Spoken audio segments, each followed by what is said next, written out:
Hello. This is around the time when most MBA aspirants struggle to answer the dreaded MBA interview question: why MBA? I'm not going to answer that question for you because honestly, that answer depends on your specific profile.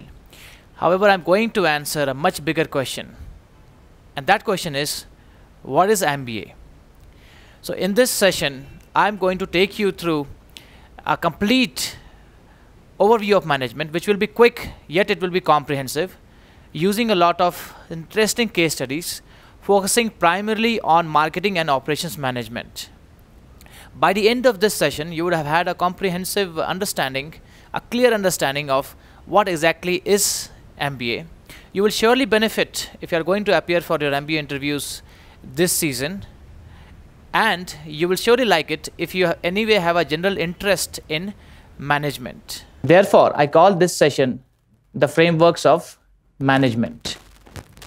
And when we start, it might be a good idea to start with the definition of management. So what you see in this slide is what you get when you put the word management in Google and hit enter. Right? So these are the two definitions which you encounter. The first one, of course, is the process of dealing with or controlling things or people. Now, this makes sense to us. Dealing with or controlling things or people. The second definition which you get here is funny. But as you may understand, sometimes the word management is associated with that. It says deceit. Right? That's what it calls management. So we are not going to concern ourselves with this meaning of management. Right? Now, which means that it's that kind of use of management. We will manage things. So we are going to have a proper definition of management at the very beginning. And the best definition, in my opinion, comes from Wikipedia itself. So this is the definition. Right? So it is about coordinating the efforts of people to accomplish goals and objectives using available resources efficiently and effectively. There are certain keywords here which are absolutely important. Coordinating the efforts of people to accomplish goals and objectives using resources both efficiently as well as effectively. So these keywords are of great importance. First of all, you are coordinating the efforts of people, not of machines. Your efforts are for particular objectives. You are going to accomplish the objectives by use of resources. And you're going to use the resources both efficiently as well as effectively. The two words are sometimes used interchangeably. However, the fact is that the two words are not exactly the same. They do not have the same meaning. So efficiently has to do with how cost effective you are in your use of resources. And effectiveness is to do with, are you actually able to meet the objectives? While you may be very efficient in cost, and you may have saved a lot of time, you still may not have met the needs of the customers. And therefore, you may not exactly be called effective. Right? So this gives us a very good definition of management. Right? And easy though it may sound, this is probably the toughest question to answer. How do you define management? So this will be our definition of management. Coordinating the efforts of people to accomplish goals and objectives using available resources efficiently and effectively. There are certain activities which generally characterize management. Now, any act of management involves planning, organizing, staffing, directing, controlling. These are supposed to be essential aspects of any act of management. And then we have to manage resources, maybe human resources, financial resources, natural resources, technological resources. Right? So this is what, and management is an academic discipline as much as it is of practical value. So this is our definition of management. One very good framework to remember is the so-called post-corb framework. This is the classic view of management. And according to the classic management thinkers, management involves these activities, and it always involves these activities. The activities are planning, P for planning, O for organizing, S for staffing, D for directing, CO for coordinating, R for reporting, and B for budgeting. So as we can imagine, According to this view, these are the indispensable acts of management. You have to plan first, then you have to organize your resources, you have to do proper staffing, which is simply putting the right men in the right places or putting the right men in front of the right machines. So you have to have proper staffing, and also involves incentive mechanisms, directing to give. How do you give your commands? Is it that you are top down, or is it like you are bottoms up? Is it like a matrix kind of a system where people have a lot of freedom and people move across functions, or is it a very rigid hierarchy? So that directing, then coordinating. How is the work coordinated across various departments? Then you have reporting. Whatever is done, how is it reported and how is it recorded? That's reporting. And budgeting. How are you accounting for all that you have used in your management processes? So POST-Corp is a useful framework to remember. This is a classic view of management. There are critics who feel that not all these collectively are always required for management. However, it's a useful tool of reference. And next, I would like to take you through a case study with which most of you must already be familiar. And this case study is very fascinating. The quote that you see on the screen, and you may want to pause the screen right now and read it carefully. It is, in my opinion, one of the most arrogant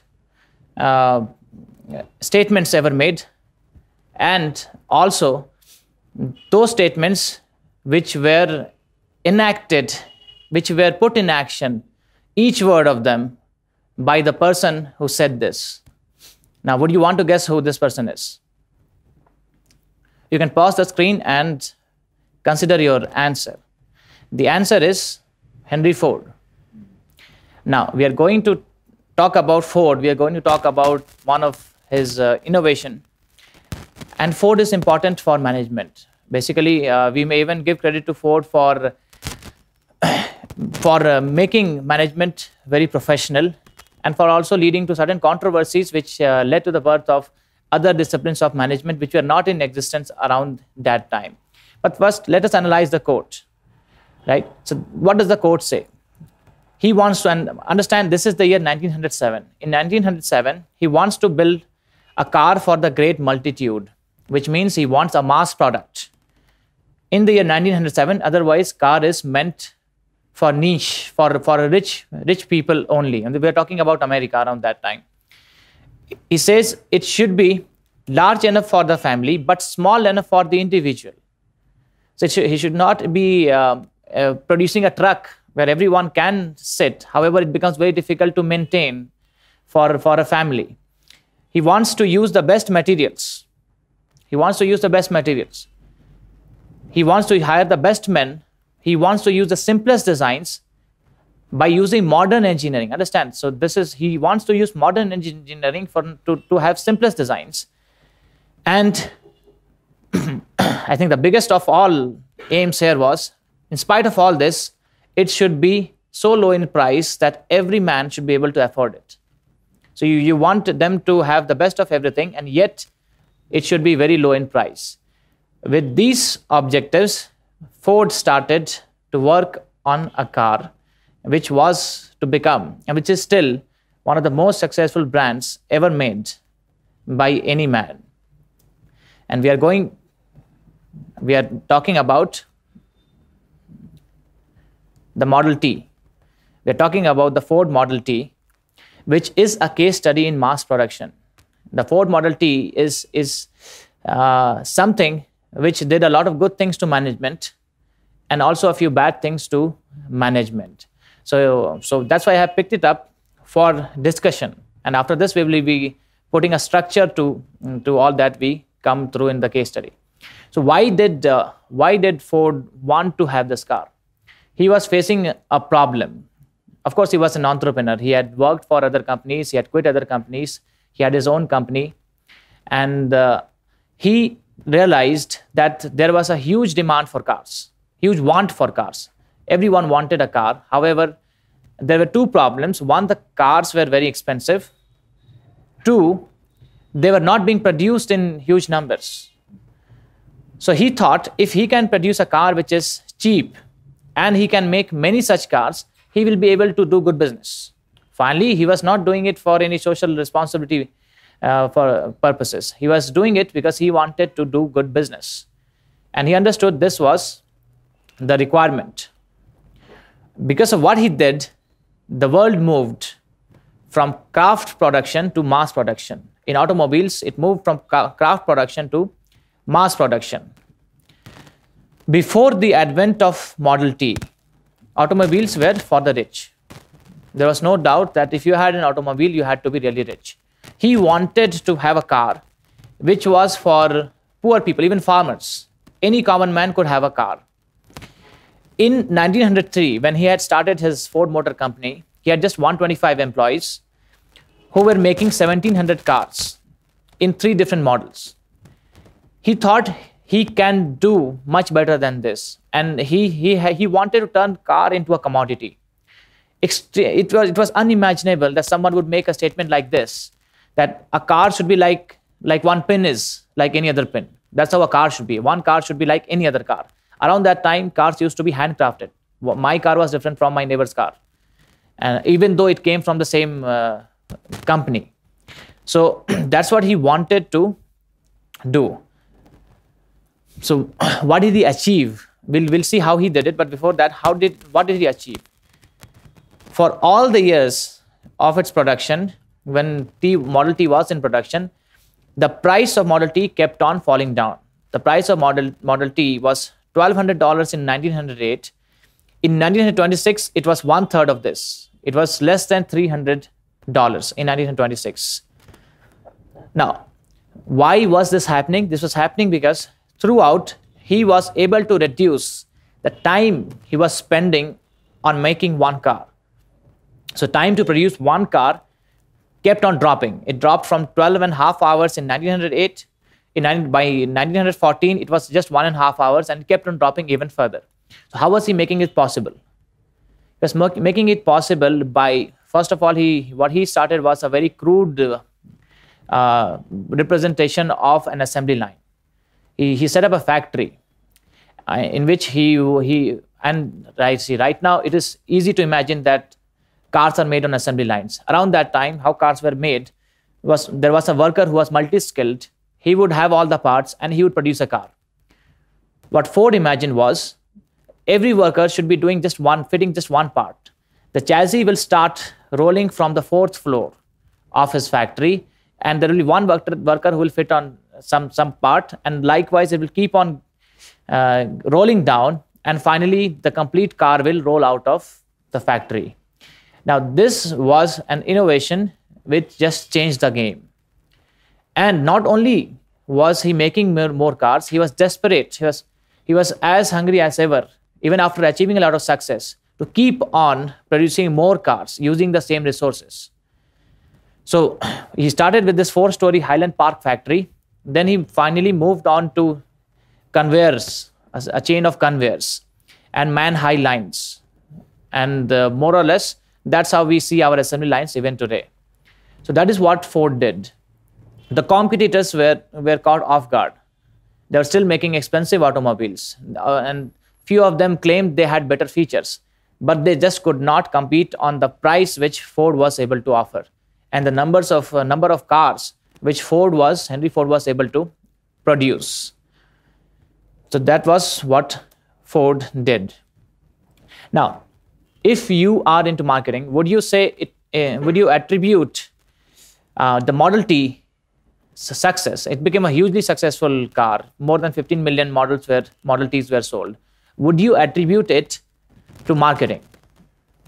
That depends on your understanding of marketing.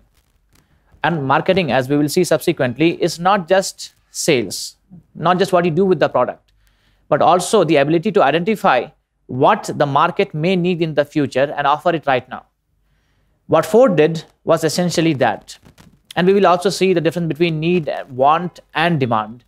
Ford was converting want to demand by reducing the price of car. And understand, he was not sacrificing on profits. The profits that he was making were increasing almost every year. So he understood that finally, if he can reduce the costs, he can reduce the price. If he reduces the price, more people will buy it. He will be making more money if the profit margins have remained the same. Right, so that is what, so we can call it a marketing success, although Ford was hardly a man who you would associate with marketing. He believed in offering a really good product and producing as many as he can. But the fact is, around this time, most of the existing automakers, they saw automobiles as novelties, as aspirational objects of the rich class, while Ford wanted to provide an affordable but reliable means of transport. And this ad which you see, buy it because it's a better car, is to dispel the notion that just because it's cheap does not mean that it is not equally good as the other cars. So he of course did a lot of innovation, but more I think he has to be given credit for the fact that he understood this is what the customers would finally be buying. So if you have to talk in technical terms, what exactly was Ford doing? Ford was achieving economies of scale. Ford was continuously achieving economies of scale. What is economies of scale? You invest in a facility. You invest millions of dollars to construct a facility. Now you want to use that facility to produce as many products as you can. If you are producing any less than the maximum you can, then you are not doing justice to the whole investment. So, and if you are producing the maximum you can, using all the resources, including plant and equipment, then you can claim that you are achieving economies of scale. Now, why would you want to produce higher volumes? Your investment is fixed. If you produce higher volumes, it means your fixed cost per unit comes down. So overall, the cost per unit of your, let's say in this case, car comes down. If the cost comes down, you can bring down the price. You can pass on the cost benefits to the customers. So you can bring down the price. If you're reducing the price, sales will usually sales will increase. Now, if the sales increase, if the sales increase, then of course your profits are also increasing because you have not sacrificed on your profits. So now you have got more money and you keep on producing more. So this can be a cycle. Now, you may try to argue that this will not always work. And you are right in saying this will not always work. This will work right now. Why will it? This will not work right now. And why is that? For example, if an automobile company says that we'll produce as many as we can just because we can produce at a lower cost, it may not be a good idea.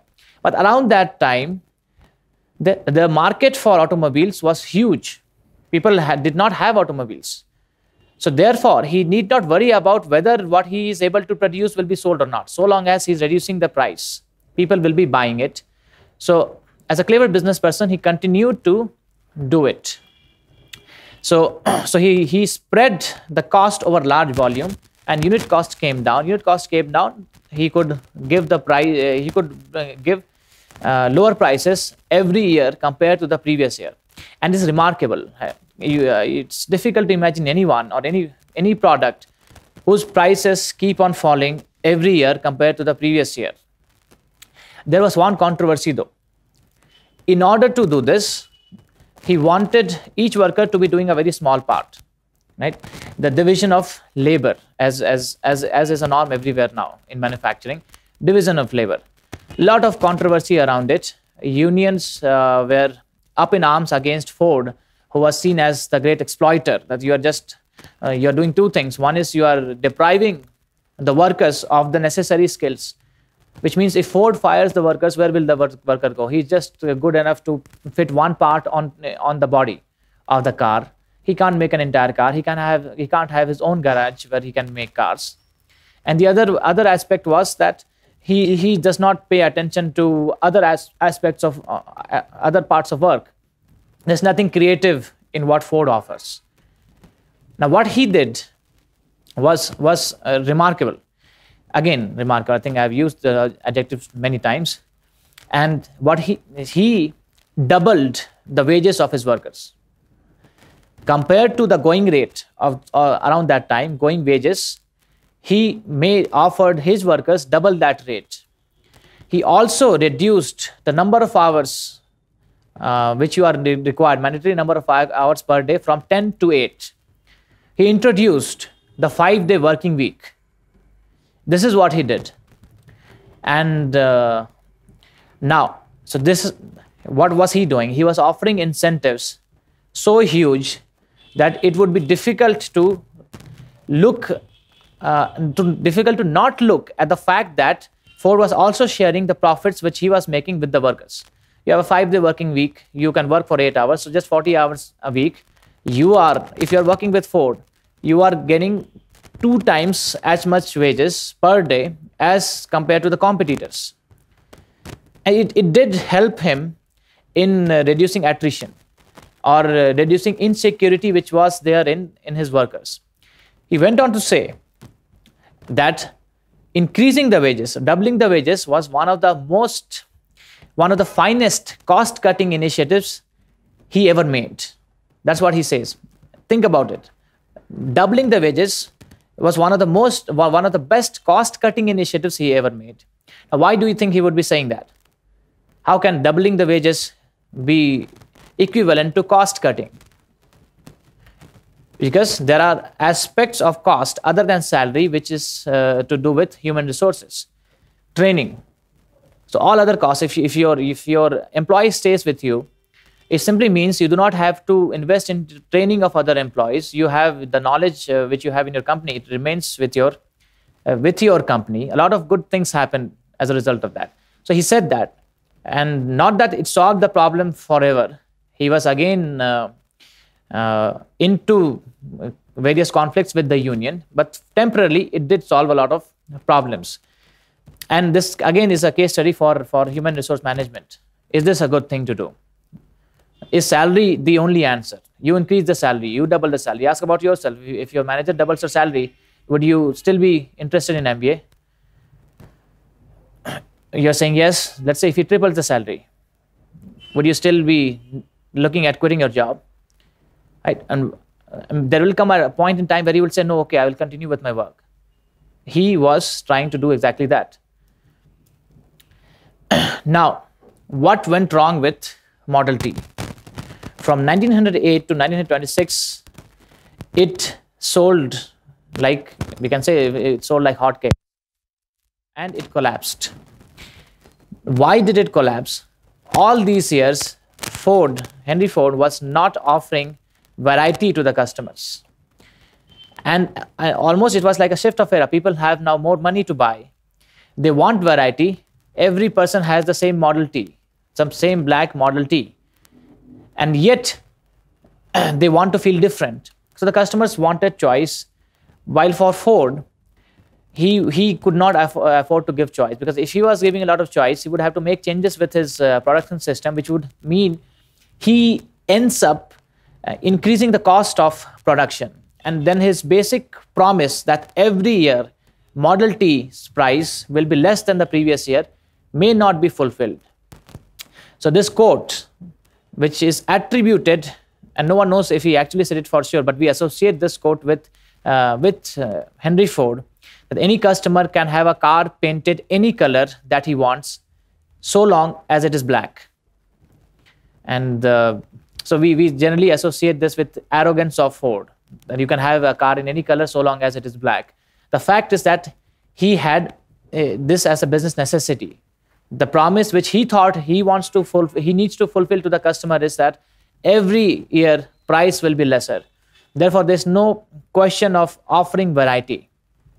And this is what finally led to the fall of Model T, and almost shut down his factory.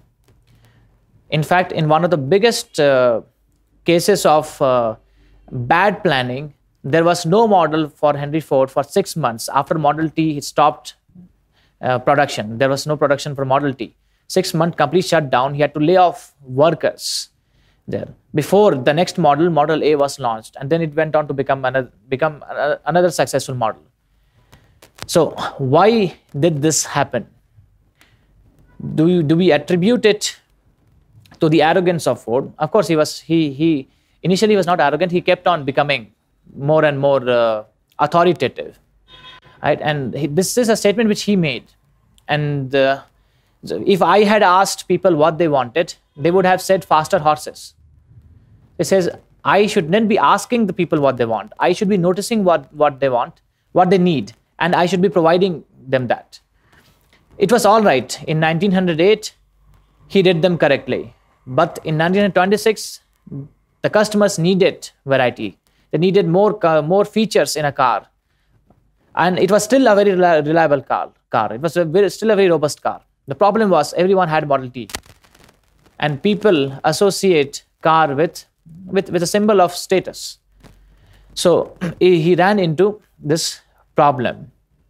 So do we say that Model T failed, or not failed, as in Model T faded out because of marketing failure? Again, the answer will be yes. Because the customers were seeking more comfort. The customers were seeking variety. While Henry Ford, for all these years, from 1908 to 1926, was bent upon offering affordability and reliability. So he did not read the market requirement correctly. And therefore, it's a fascinating study of this Model T. It was a marketing success because he understood the requirement correctly. And finally, it fell because he could not understand the requirement correctly. Nevertheless, what Henry Ford did led to a lot of innovation in operations. So we have mass production lessons from Model T. Now, it was unimaginable that car can be mass produced, and no one had done it previously. What he did is similar to, imagining that every family, every house will have its own private jet. And that jet will also be very reliable, not like a shabby jet which you are scared to even fly. A very reliable jet. What he achieved was something similar to that. How could he achieve it? First of all, what he was doing was mass production, which means using low-skilled workers, right? By definition itself, mass production requires the use of low-skilled workers to produce high volumes of standardized goods using specialized machinery. Why do we focus on low skills of workers? Because if you depend on the skills of workers, if the worker leaves, your production system will be in a problem. So you do not want to depend on skills of the workers. So not that they are not to be skilled, but they should be low skilled. You should use machinery, specialized machinery, to produce high volumes of standardized goods. One good should be similar to the other good from the same line. That is mass production. And what is assembly line? Assembly line is the entire sequence of the product being manufactured in mass production system. It is understood in contrast with the craft manufacturing, the handicraft style. So if it is not a mass production, earlier what was happening was handcrafting. From handcrafting, we went to mass production. And we see these days a trend towards handcrafting. Many companies may do good business by saying that, this vehicle is customized to you, for you. That also is coming back to fashion, because people want to have their own unique product. Now, interchangeable parts is another aspect of mass production. You cannot have mass production if it is difficult to fit the part A and part B fit in each other in the final product. If part A is not functioning, you take any other copy of part A and it should fix in part B. That's what we call interchangeable parts. And it also helps in replacement. If you have to go for replacement to a service center, they will immediately read the number of the car, the part which needs to be replaced, and they will come and do it there. That is a must for mass production. And finally, you have division of labor, which means you divide the entire production, the entire work into a number of small tasks. And each task will be manned by one worker. Each of those small tasks, as small task as possible, and no smaller than that. So it requires skill to understand that these are the units of our entire process. Now, what does it do? It makes management, as in man management, easier. you know that this worker is required to produce this, and you can fix targets for that worker. Also, it does not leave you dependent on the skills of the workers. If that worker goes, it is easier to train the replacement of this worker, the next worker who comes. It may not take as much time as it would otherwise be. And overall, it becomes very easy to manage and monitor and improve processes. Therefore, division of labor is also an integral part of mass production. So what you see on the screen is operations management. And operations management is a constant endeavor to seek efficiency and effectiveness. Efficiency is what? Efficiency is saving on cost and time. Constantly keep thinking, how can I cut down on time I'm taking to produce this product or offer this service without compromising on quality? Right? What is assumed is quality is not compromised. So you can cut your time which you are taking, or you can cut costs of inputs. Constantly keep thinking about it. That is efficiency. Effectiveness is whatever you produce or the service which you offer should be fulfilling the needs of the customer. It should not be done in the best way possible, and yet no one willing to buy it. So operation management is a constant pursuit of efficiency and effectiveness.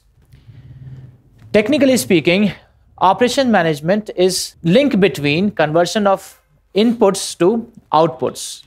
Inputs generally are your land, labor, capital, information, entrepreneurship. These are your inputs. Outputs can be goods, services. What value do you add to these inputs so that the customer is willing to pay a price which is greater than the sum of all the inputs, sum of the cost of all the inputs? Right? The customer otherwise can take the inputs himself and assemble the product. You have added some value there, and the customer pays you for that value. So this transformation or conversion process of inputs to outputs, that is operations, and managing this entire chain is operations management. An important constituent of operations management is measurement. You have to constantly measure. How can you improve if you do not measure? You just cannot improve what you cannot measure. So you have to be measuring, and you have to be taking feedback from the workers who are involved in the production process, feedback from the customers who have used your product or consumed your service. And therefore, it is like a continuous activity. It does not exist in isolation. It exists in sync with marketing. Because marketing is what will tell you the requirement, and marketing is what will give you the feedback of the customers once they start consuming it. So this is operations management. It is to ensure effectiveness and efficiency. Now, what are the responsibilities of someone who is heading operations management? Typically, operations management will involve, first of all, planning. Now, planning is a very critical activity, because if planning is wrong, everything is wrong. So planning, you can plan for capacity. How many units should I be producing in a year? While I may feel that I want to sell 1 lakh or 1 million units, I have to also consider how much will I realistically be selling. And for this, I'll get the input from the marketing team. They will tell me how much market share can I capture, and that translates to how many units, right? So capacity is extremely important. You do not want to have under capacity, which means the demand was 20,000 units and the capacity maximum capacity is 15,000 units. Or you do not want to have over capacity, which means the demand was 10,000 units and I built a facility for 20,000 units. It is difficult to get it right, and most businesses would rather have over capacity than under capacity, because they expect good things to happen in the future. Location is important. Whether it is a service-based company or a product-based company, location is important. If you are into exports, you rather be close to a port from where it is less expensive to ship your products. If you have a service-based industry where you require access to young people who are also working, you rather be very close to a place which has a lot of employment opportunities, where people, employment hubs, you would be there. So where should you be locating your facility? Products and services. What products should you be finally producing? What services will you be offering? It is difficult to imagine any product which does not with itself have a promise of service. This is the reality of 21st century. No one buys a product just for the sake of its features. You also buy a product for the sake of the services which are offered, which means if things go wrong, how efficient is the mechanism in the company to deal with the repairs? How quickly does it make repairs and return it to the customers? Does it charge them again if things go wrong in the product? So these things are extremely important. Similarly, services also are now into products. In fact, most services want to offer products. This is the reality they exist, the reality they live with. That they also need to have products, because products increases their ability to reach out to a lot of customers. Now, make or buy, whether you want to make or buy. Do you produce everything in-house and then assemble it into a product? Or do you buy or outsource certain aspects of your business? It depends on a lot of factors, how you answer this. One is, of course, cost. If it is not, if you will require a lot of cost, a lot of capital to make this part in-house, then rather outsource it. Also, how important is it? How critical it is to your business? Can you live with the reality that this critical input is being made by some other party? If you can't, then you rather make it in-house. So such questions need to be answered. Then you have layout. How should be the layout of your facility? How is in an automobile company, how is the assembly line moving? Where are the conveyor belts arranged? In a service company also, where does the customer, when he enters your premises, where does he sit? How much time does he take to reach from reception to where he needs to be? These things are extremely important. Then projects. How many projects are running at the same time? Which are your critical projects? You have to plan for all these. Scheduling is extremely important. Only if you schedule, you will be able to understand if things are going on track. This is planning. Then you have controlling or improving aspect of business. Now, what is control? Control is simply what you monitor. You can't control what you are unable to monitor. Basically, control is to do with, first of all, inventory. How much inventory do you want to control? If you want to have a huge inventory, which means you are not sure if in the future prices will be at this attractive level at which it is right now, then you would rather want to have a huge inventory. But inventory comes with costs. Typically, there are two types of costs associated with inventory. Now, you have carrying costs and you have ordering costs. So while you may want to store as much inventory as you can to do with cost saving or to do with risk management, it is not advisable to do so. So what is the ideal level of inventory? So when you study operation management, you will come across EOQ, economic order quantity. So you have to take care of that. Then quality. Are you meeting the quality requirements? Quality requirements are usually set as per the industry norms and finally determined by the customer. But you have your own measures of and benchmarks of quality. Are you meeting them? If not, then you will need to improve your processes, which typically happens. Measurement happens through samples. You take samples and you see if the levels are being met. Costs. How much are you focused on cutting down costs? Cost competitiveness is one of the most important, one of the most potent tools in business. So therefore, you have to keep on always focusing on cost control or preferably cost reduction. Productivity. You need to see if your productivity is improving. If with the same set of inputs, same amount of inputs, are you able to produce more goods? So therefore, it is important to have one department which is looking into productivity improvement. So this is about controlling, improving. Then you have organizing. What kind of organization do you want?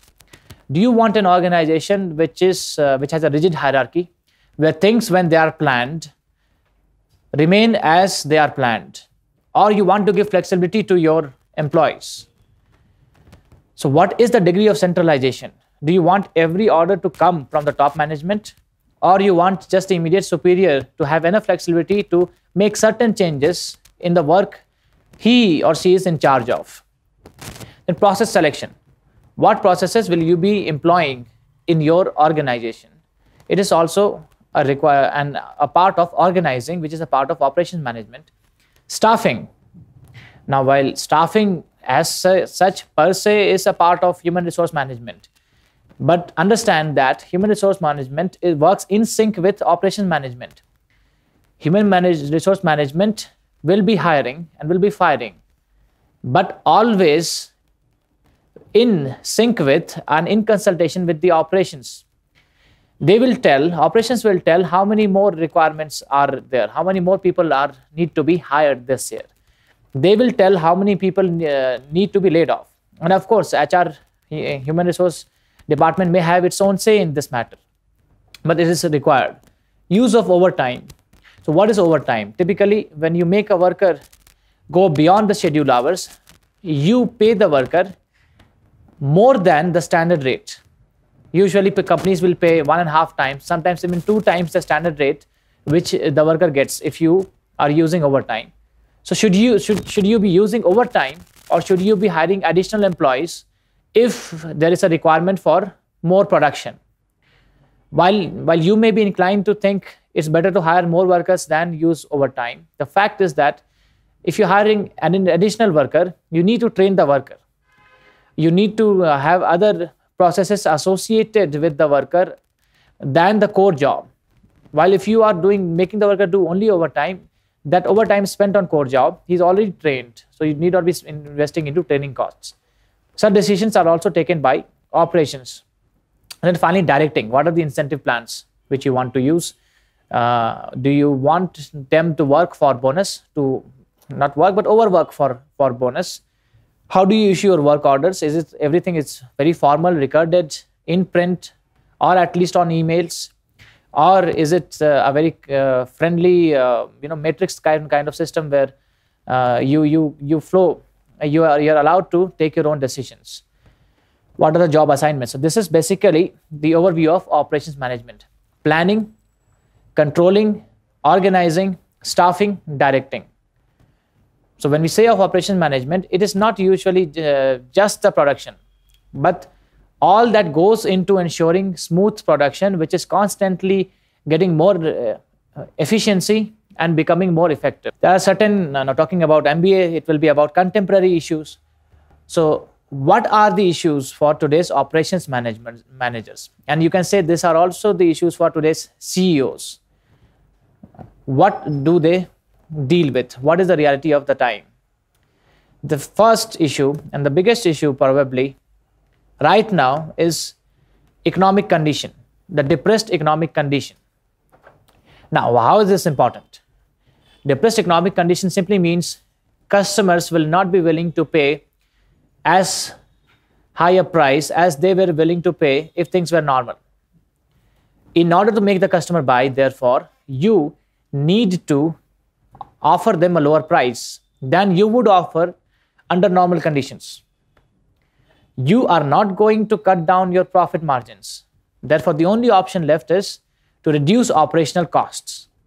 Therefore, one key issue for today's operation manager in this 21st century, in this year, is the same objective which Henry Ford had in 1907. Focus on cutting costs without compromising on quality. So that is the first aspect. The other aspect is quality. Now that earlier it was not important, but these days the penalty for producing something of inferior quality is extreme. And many companies have burnt billions of dollars just because they thought it was all right to not have this additional feature or to invest less in this safety measure, or maybe they did not have appropriate processes in place to monitor exceptions, to understand that things are not going properly in their organization. Very surprisingly, the best example of a company which faces a lot of quality issues, problems these days is Toyota, a company which is known for quality. And Toyota had to pay billions of dollars, is still paying compensation as a result of certain defects in most of its vehicles. So it had to do recalls. And recalls have become very common, where automobile companies recall all the vehicles because they do not want the vehicle to continue to have one small problem which is there. They do not do it because of their social responsibility. They do it because if it continues, it may lead to class action lawsuits, which will force the company to pay a lot of damages to everyone involved. So the second aspect is quality problems. The third aspect is risk management. Now, risk management is important, especially for businesses which expose the employees or the environment in which the company operates to certain risks. The best example of this is your BP oil spill in the Gulf of Mexico. It happened a few years back, but BP is still paying damages for that. It has already paid close to $20 billion. And yet it continues to struggle with all the cases filed against it there, because it damaged the entire environment. Of course, it led to loss of life of more than 20 employees who were in that oil drill. But the environment has been damaged. Something went amiss there. Something was wrong.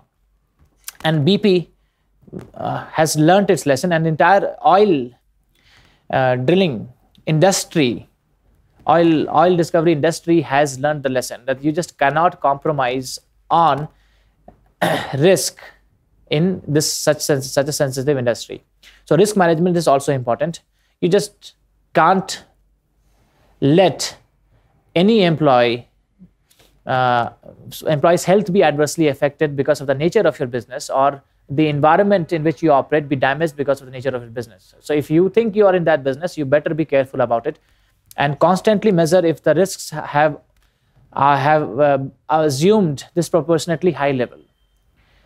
The last aspect is globalization. We are in a globalized economy. Every country has to, company has to compete with products from other countries. And therefore, what is this leading to is that the customers are spoiled for choice. So you can't say that I'm charging a higher price because I'm offering a much better quality. Because there might be one imported good there, imported product, which is of the same quality or maybe better and at lesser price, and then you will lose market share. Also, as a result of this, a lot of outsourcing is happening. Companies are able to cut down on cost by outsourcing non-core activities. Countries like India have benefited as a result of this, to get a lot of outsourcing business from companies in the West. And right now, even India is under threat from other low-wage destinations. Primarily, the advantage of India is the ability to offer cheaper labor costs. And so therefore, in any service company, this always might be under consideration that the non-core activities need not have permanent employees of this company, maybe hire it somewhere else. So your business process outsourcing industry is built around this. Support activities should be outsourced there. So therefore, we have rise of these countries, and therefore we also have now the rise of countries like the Philippines and Mexico, which are now competing with India. And also it brings a lot of good things to companies as a result of globalization. They have access to low-cost resources from other countries. So these four issues are important for today's operations managers, not just operations managers, for any manager, especially for the one who is heading the organization. Economic conditions, quality problems, risk management, and globalization. Now, I mentioned the brand recall of Toyota. It's important to know what exactly happened as a result of poor quality braking system and poor quality acceleration system in most of Toyota vehicles. 9 million vehicles were recalled. 9 million vehicles were recalled. And the problem was not just for one or two models, it was across the models of Toyota. Therefore, something went wrong in their quality control mechanism. As a result of that, what actually happened, a lot of vehicles went free, as in they were just unable to brake when they were speeding down. One person actually lost his life. One person died as a result of the braking system not working properly, and therefore Toyota was in a way forced to recall all the vehicles and pay damages. So the cost of recall as well as cost of damages which it has paid is now above $5 billion, and it continues to add to this amount. And a reminder to the entire automobile industry that it's all right to offer good aesthetics and good looks, but the basics you just can't compromise on. Now, I started this discussion on operations management with a quote. I bring to you another quote, and again I want you to pause the screen and guess who must have spoken this, who must have talked about this. And this quote seems remarkably similar to the one which you saw earlier by Henry Ford. This is from Ratan Tata. So Ratan Tata in 2004 decided to produce the world's cheapest car. And he did indeed produce the car he wanted to. The car, as we know, is called Nano. This was launched with huge fanfare and a lot of global media attention given to this Indian company which managed to produce the world's cheapest car. How has this car done? Of course, it went to a lot of production issues, primarily relating to shifting of base from West Bengal to Gujarat, which led to delays. But how has it performed? If you look at the figures, the journey for Nano, the world's cheapest car, has not been easy. In the total share, of the total revenues for Tata Motors, right now, only 15% is contributed by Nano. Yearly sales, as we see, the first year was disappointing, just 30,000. It also was a case study in the fact that you make the customer want it, and you do not have appropriate numbers. So customers will not be waiting forever so that you can produce more and supply. If the demand is there, you rather supply it right then. So first year had disappointing sales, 30,000. Third year, 70,000, 74,000. Seemed like they have improved. Then 53,000, and now it again dropped to 21,000. Nano does not seem to be doing well. And there are various theories which we can build around why is it not doing well. We can look into the features being offered. But one thing which worked against Tata Motors was that the word cheapest got associated with poorest. So when Tata Motors said we are building the world's cheapest car, the competitor said they are building it for the poorest people of India.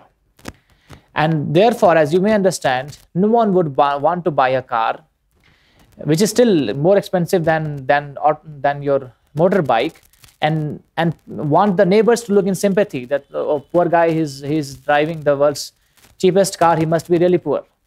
So in a way, Tata Motors could not use marketing appropriately. And if you look at the ads, right now, the ads of Tata Nano, they are not focusing on mileage and all those things which it earlier was focusing on. But it is focusing on, no, it's a cool city car to have. You can spin around the city in this car because it occupies less space anywhere.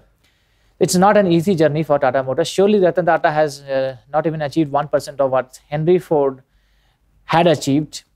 Yet you have to give credit to the person for trying to achieve something of this sort. We have a better example though, and in my opinion, you have to watch out for this man. And I'm not sure if you are able to recognize him. If you are able to recognize him, it's really good. If you are not, his name is Elon Musk. He is the CEO of Tesla Motors. Elon Musk is trying to electrify the world. He is trying to give an electric car to everyone. He thinks it is possible. Right now, we associate electric car with being cumbersome, and you do not have a lot of space. So he wants to make the whole world hybrid. He's into space journeys. He has his own private company which undertakes space exploration, and even as we talk, Google is keen on investing in his company. He is trying to change transportation drastically. If you want to look up for it, just look up for Hyperloop. He wants to make people travel so fast as it has never been done before, right? And as you would appreciate, most of the innovation of the world have not been done on the internet, as we generally feel that everything innovation will happen on the net. They have been innovation of the transportation systems. And if you have to build a great business model, if you have to make a great business empire, my suggestion would be try to see how can you reduce the travel time of people. It may sound trivial, but if you can reduce the travel time of people, you may be constructing the next big business empire. And so this quest for innovation, for efficiency, effectiveness continues. And many more case studies will be written on this. This is what all about operations management or management in general that I needed to discuss. Now we move on to something which probably most of you might be talking about in your interviews when you are asked which specialization would you want to pursue. Just read this quote.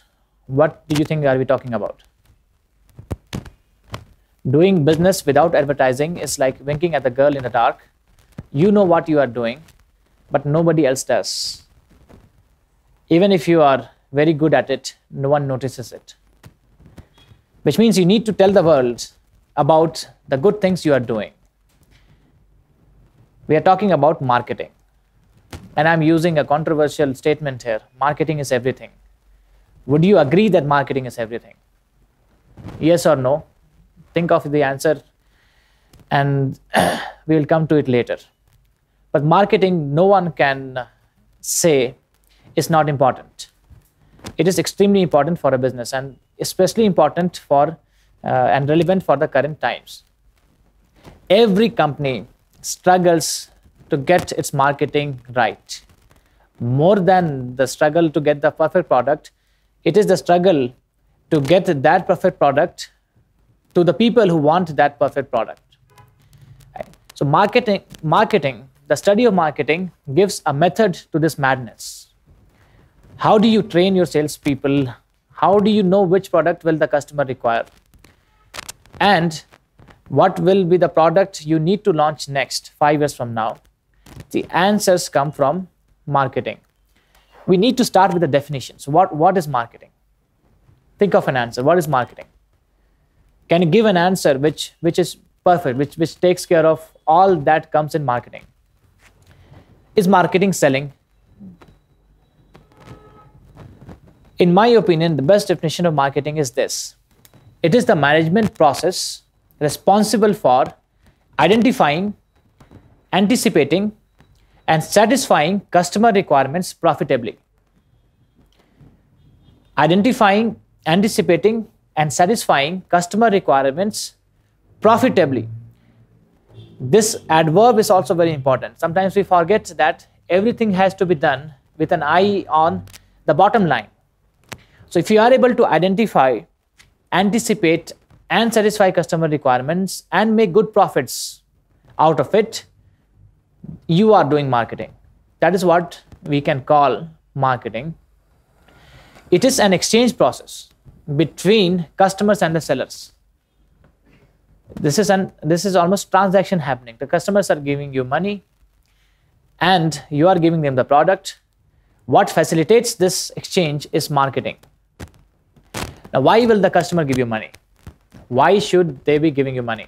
If I were to ask you, let's say I were to ask you that for the remaining part of this session, you need to pay me. You need to make some payments there. Would you be willing to do it? Yes or no? It depends on what you have, what value do you see in the session so far. So understand that money is given only for the value that the customer sees in the product or service. And therefore, if you have to claim that my product has good value, you have to point to the fact that your product commands a premium in the market. Customers are willing to pay more for your product compared to the other products. And this is extremely important. For example, Apple. We all know Apple charges a premium. Many people would feel it doesn't offer anything which has greater value than the competitors' products. Apple can claim it is more valuable than the competitors because the customers have decided the value. So understand, value is what the customer determines. About selling and marketing, selling or sales is marketing, but marketing is not just sales. As we have probably understood so far, marketing is also the process of introducing and promoting the product. Marketing tells the operations team, the development team, what product should be developed. So you have already identified, marketing team does a lot of surveys and they come up with the next big product. Then that next big product is developed by the team. Marketing team will promote the product. Sales is the final act. Sales is the actual transaction, the actual event of customers buying the product or consuming the service and paying for it. That is what is sales. That's the difference between sales and marketing. Basically, sales is a subset of marketing. Now, a sure indicator of the growing importance of marketing is the fact that most companies now have this position called CMO, Chief Marketing Officer. Go back a couple of decades, you would hardly find any company having a Chief Marketing Officer. But right now, it has become another so-called CXO position. So you have CEOs, you have CFOs, and you also have CMOs. We need to understand the difference between need, want, and demand.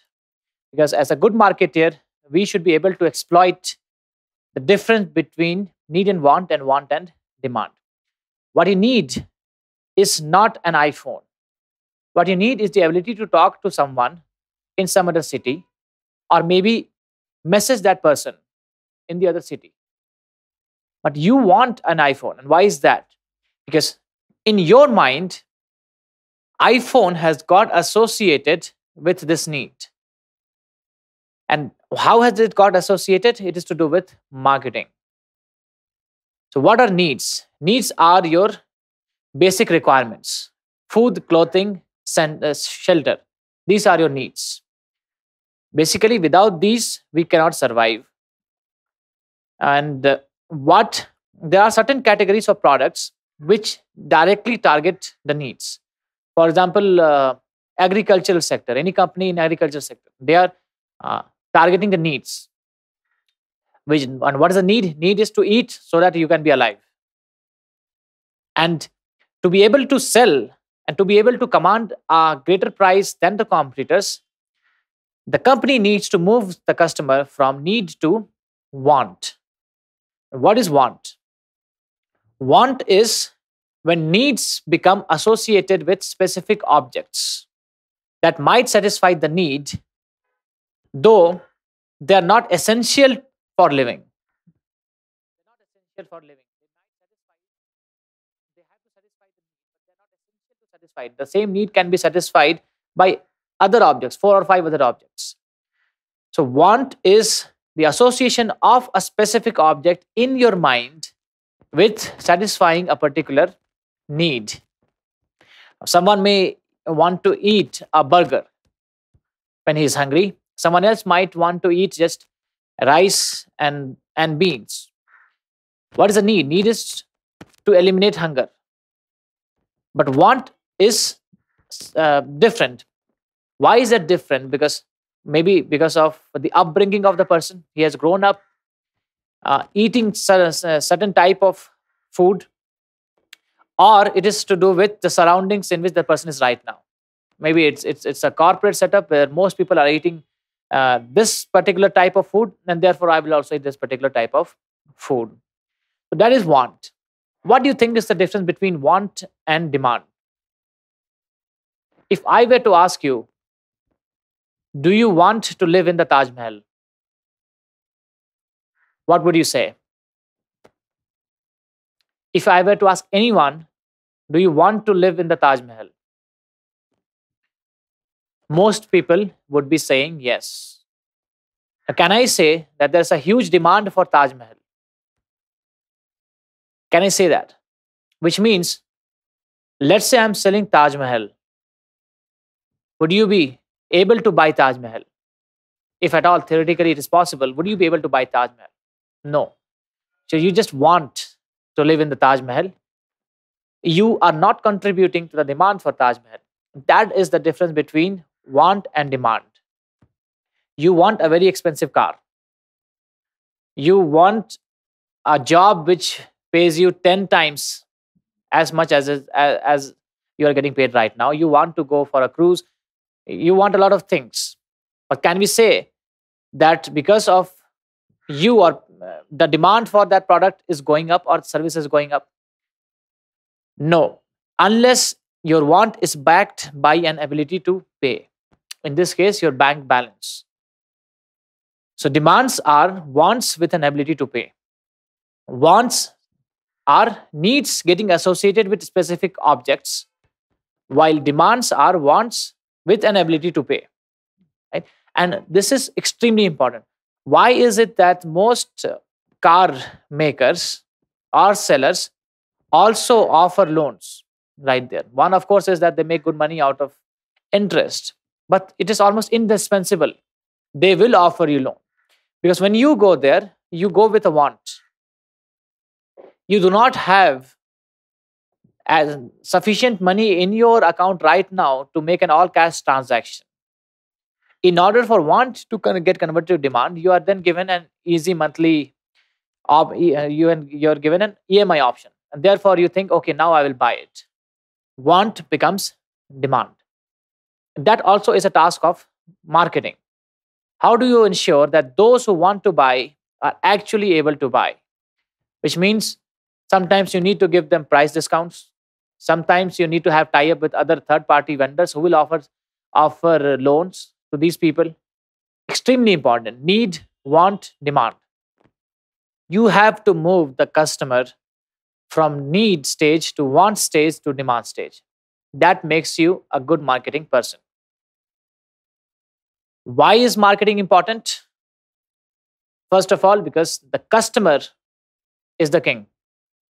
The customer decides and the customer changes her mind. You need to be constantly aware of what is going on in the mind of the customer.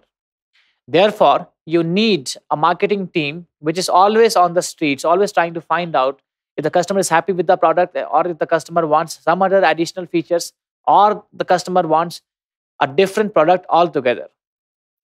So what features to include, what price to be offered, if there is a need for offering discount, how do you know if discounts are to be offered? You do market surveys and most people say, this product is expensive. I like this product, but it is expensive. I'm not able to afford it. You may want to consider price discount then. And what to spend on advertisements? Do you only go for print ads? Do you go for mass media ads? How much do you spend and what channels do you use? Or all this, marketing is important. Today's marketing managers need to answer certain questions. The first question, of course, is how to find the right market segment, which means who are you selling to? Are you selling to everyone? And every organization would want to sell to everyone. The fact is that your product will not be in demand by everyone. So, who is it that you are actually selling to? It is important because if you are not able to find out the right segment, then your marketing efforts will be spread across all the demographic segments. You will be spending a lot without getting returns on that. So, how to find the right segment is the first question. How to differentiate?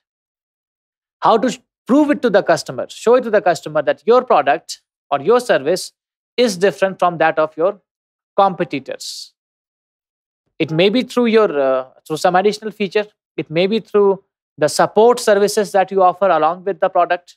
But you need to ask yourself, how is it that the customer differentiates your product from your competitors' products? The third question is, how do you compete with low-cost business models? Now, this question has become extremely important these days.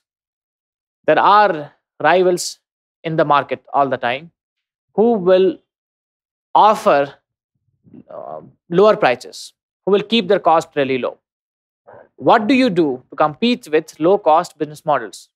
The answer is obvious. You will also be reducing your costs so that you can pass on price discounts to the customers. So this is the third question to be answered. The fourth question is, this is not that there are only four questions, but in my opinion, these are the four most important questions. How do you reduce cost of customer acquisition? You can increase your sales by spending a lot, by having a spate of mass media campaigns on prime time television. You sponsor most of the prime time shows. You will get more customers. But the cost of acquiring customer will increase and it will keep on increasing. The objective is not just to gain more customers. The objective is also to trying to reduce the cost of customer acquisition. Now, if this is an interview question and you answer like this will make the interviewer understand that you focus on one important aspect of marketing, which people generally forget. That your task is not just to sell, your task is also to sell at a good profit. Therefore, cost of customer acquisition has to come down.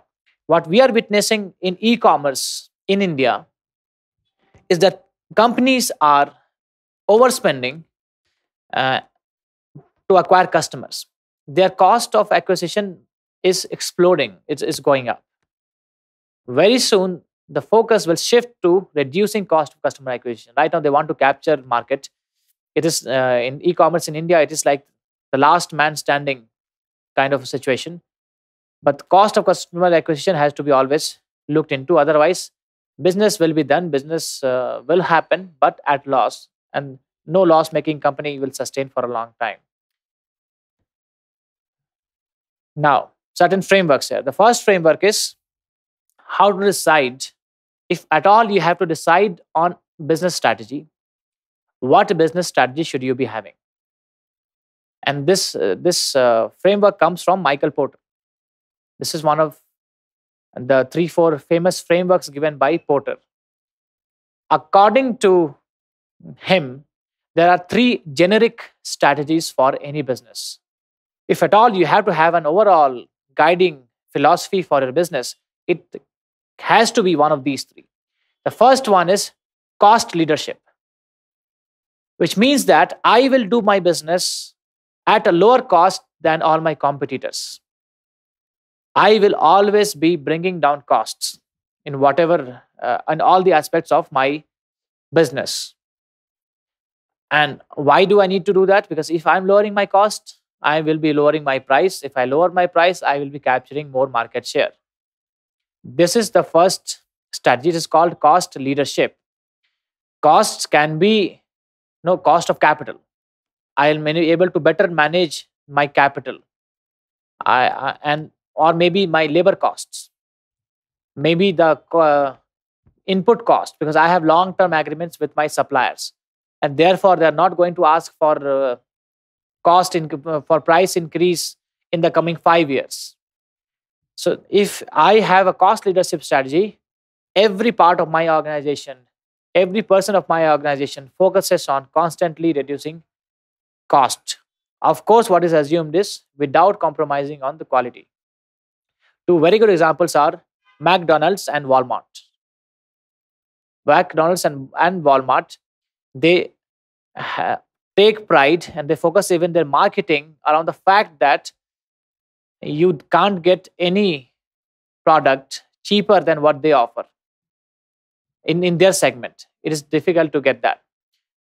The second is differentiation strategy, where you prove it to the customer without any reasonable doubt that what you offer is unique throughout the industry. The features that your product has is unmatched. It may be as simple as having a strong brand image.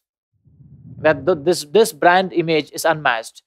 People will like this product with you, or people will like you because you have this brand. Of course, the example which comes to our mind is Apple.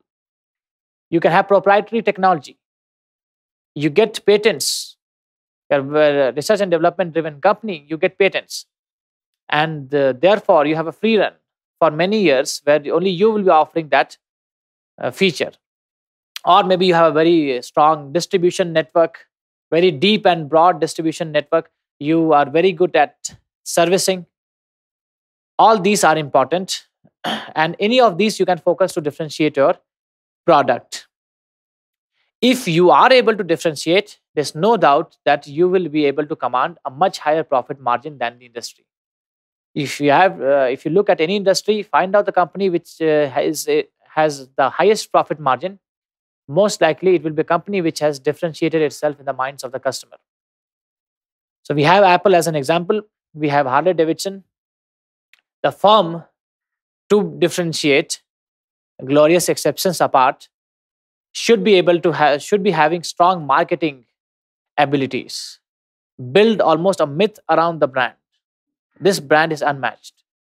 So therefore, marketing is indispensable for differentiation strategy. The third strategy is focus strategy.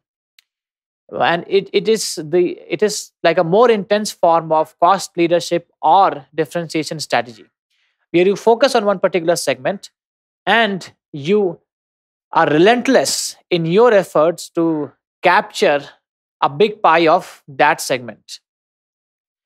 Typically, for example, you have luxury products. You have Rolex.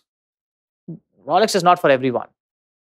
They might as well launch a watch which is worn by the common man, which can be afforded by the common man, but they will not do it because they have tried to focus on one segment, the people who are rich. Similarly, you have luxury cars. Right? So why do companies have focus strategy? Because otherwise it is difficult, and they have consciously decided that they will not be having an across the board strategy. They would rather focus on one small segment and be relentless to capture the entire market share of that segment. That's the third strategy. So we have cost leadership, differentiation, and focus strategy. It is not that every business is bound to have one of these strategies, and the strategies may change from time to time. But it makes sense to have one overarching business strategy. And any strategy will be around one of these three. Then we have probably the most commonly used framework of marketing, the marketing mix, the 4 P's of marketing. What are the 4 P's? We have product, price, place, promotion.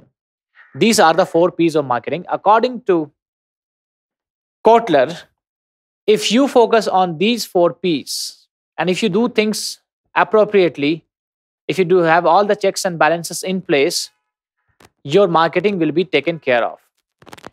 The first P is product. It is important for you to understand what product does the customer actually need. What product does the customer need? What features should it be having? Have you had a look at the features being offered by your competitors? Can you offer something more which you think the customer needs? What should it look like? How much should be its weight? How should it be branded? And how will it finally be differentiated from similar products being offered by the competitors? So first aspect is product. Second is price. What do you think is the value of the product or service to the buyer? The answer to this is price. How do you determine the price? Let's say it's a new product. How will you determine the price? It depends on what is your final intention. If you just want to launch it and then take it forward, see how much people are able to receive the product or not, how much do they appreciate the product, you might want to launch it at a price which is average of all the competitors' prices, just around the market's price. If you think you are in a business which is sensitive to price, which means your business has high price elasticity, you may want to launch it at a price which is lesser than most of your competitors in a hope to capture more market share. Or you simply have this cost plus profit kind of strategy. My cost is this much. I want a profit margin of 20%. Therefore, the price will be this. And I'm not looking into what the market is undergoing right now. Right? So all these questions need to be answered. You also need to answer if the customer wants a discount. And as we probably understand, most of the discounts they're already built into the product. The products are launched at a price which is higher than what it should be, and then a discount is given because the consumers there have got used or almost spoiled by discounts. So you have toothpastes where you will always have this 10%, 20% extra. That has become a norm because that's what the consumers want. So this is to do with pricing. The third P is place. Where should you be selling your product? Are you going to sell it through the shopping malls? Are you going to spread your product everywhere? Are you going to just sell it through e-commerce, through the internet? Where should you be selling it? How will you answer this? Where should you be selling it? The answer is you'll be selling it wherever your customer is. So first you have to understand what is the segment, and then you have to reach out to that segment. If you are targeting to, let's say, educated, employed youth between 20 to, let's say, 35 years, probably it may be a good idea for you to sell it online to begin with. But if you are selling it it's a mass product, it has to be everywhere. Now most FMCG companies, fast moving consumer goods companies, what do? When they launch a new product, they have huge mass media campaigns that builds a demand for the product. But then what is more important is when the consumer goes to the shop and asks for that product, just the next small shop, it should be there. Right? So it has to be there. Otherwise, the consumer is not going to ask for it again. So where is your customer? You need to ask, and you reach out there. Fourth aspect is promotion. We generally associate marketing with promotion, but as we see, promotion is just one of the four aspects of marketing. So promotion is to identify your marketing message and then to decide on what channels to use. Are you going to have print media campaigns? Are you going to have radio advertisement? Are you going to have online ads? And after you've decided on all these, what is the best time to advertise? How will you know what is the best time to advertise? Again, it depends on who is your customer. Who is your average customer? At what time is she watching the television? That is the time you will be advertising. Now, also depends on how do your competitors promote. You need to have a competitive benchmark. This is where they are promoting and do a lot of studies. So this is about the marketing mix. Product, price, place, promotion. And you have to just take your product, understand this is my target segment, apply all these and rigorously implement. Also monitor and improve. There is marketing mix, 4 Ps. Now there's a tendency to attach more Ps to these 4 Ps, which will not make the original author really happy. But the fact is that right now we also have as in academic circles, there is a gaining accept. They are accepting a new framework, which is 7 Ps. It's simply your 4 Ps plus 3 more Ps. The 3 Ps which have been added here are people, process, and physical evidence. It's easy to explain. So they say people are also important. What kind of people are selling your product? What kind of people are being hired by your company? How does the consumer see your company? Does he see your company as a company of very bright, talented, innovative individuals? Then it will be good. It will get associated with the brand image of your company. How do you train your people? How much remuneration are you giving? How much incentives are you giving to your people? All these are also important for marketing. So this is the 5th P. The 6th P is processes. In most organizations, as we can imagine, processes are built around the objectives of the business. However, the ideal organization should be building processes around the customer. It should be focusing on the customer. And therefore, you should ask whether how much of digitization should you be using? What are the features in your processes which a consumer will like, which a customer will like? How much should you be focusing on research and development? Just for one example, we do not expect products to fail when we are launching products. But let's say you already have in place a department which looks into all the products which come back from the customer and returns the products back within 2 days and gives it as a promise that within 2 days you will get the final product, the repaired product back to you. That will be a good example of process impacting marketing, because then the customer will be really happy, and the customer will be recommending your product to other people, that you are assured when you buy this product, even if things go wrong, they will do the work appropriately and really fast. Physical evidence is, there is a problem. Let's say if you want to sell a high value good, the consumer will not buy it, maybe because the consumer thinks she will be able to decide how good or bad the product is only after using it, only after she has used it for some time, and it might be too late by then. How do you give some physical evidence to the customer? Which means without sales actually happening, how does the customer get to know how good is your product?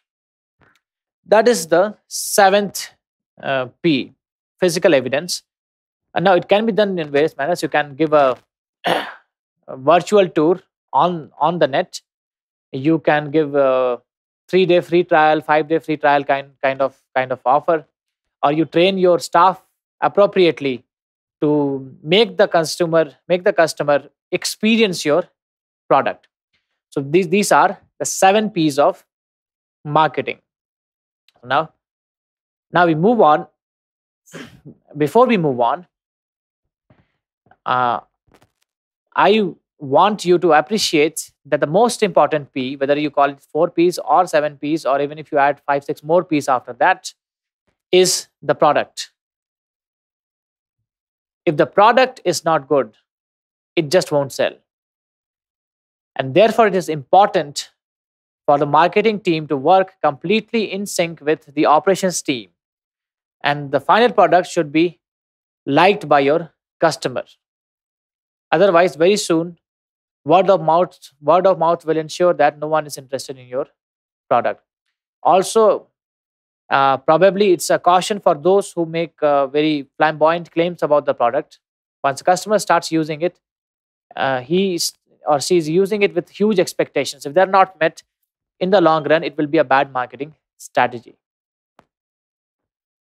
Now we move to a slightly more technical framework, the BCG matrix, or the so-called growth share matrix. Now, why is this matrix used? You have a marketing budget to spend. You have a portfolio of products. You want to answer the simple question, which products deserve more investment in marketing? and which products do not deserve any investment at all. For that, we have a very structured framework, the BCG matrix, which is used by the consultants too. It is used for portfolio analysis. As we see here, we have two axes. We have market share and we have market growth. Market growth is a proxy for cash use. How much cash is being used? Because what is assumed is, if it is growing, if it is in a growing market, then obviously it is consuming a lot of cash. In a growing market, you have to feed cash to your product. If it is a stagnant market, which means low growth, you need not be feeding it with a lot of cash. Market share is a proxy for cash generation.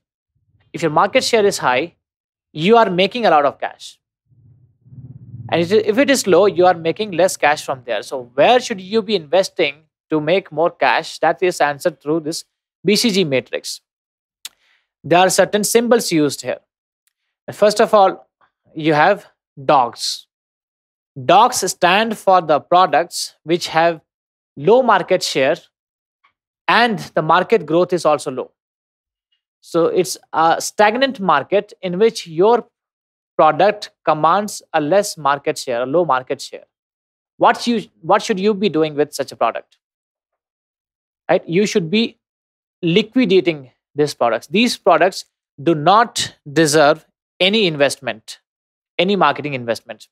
Either let them be, or better, you just dispose of them whenever you are planning your portfolio. Then you have cash cows.